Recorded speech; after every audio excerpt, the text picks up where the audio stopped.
Let me show you how to add a drop shadow to any image, PNG, or sticker in CapCut PC, just like this. So the very first thing you want to do is hold Alt or Option, click on the media and drag it to a new layer to create a duplicate. Now we're going to select the one below, move to the details panel. Under basic, adjust the position of your drop shadow. I'm going to reduce from the X-axis just like this to around -47 degrees and drag the Y-axis to around -61.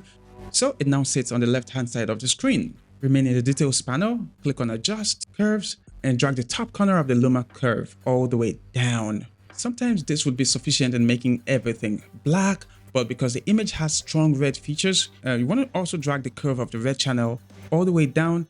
You want to do the same for the green and blue channels as well to make sure it becomes perfectly black. But we have to make this shadow soft because it looks more like a border. To make it soft, we want to go to Effects and search for Blur. Drag the blur effect down to the clip below.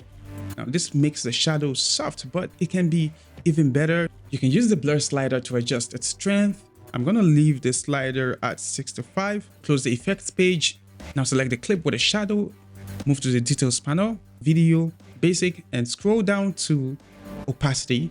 Now we can adjust the opacity slider to the left, drag it to the left to reduce the strength of the blur. To make it even better, you can click and hold in the player and move it to wherever you want. So that's it. That's the trick. That's how to add a drop shadow to any image in CapCut. If you find this video useful, make sure to give me a thumbs up and subscribe to the channel.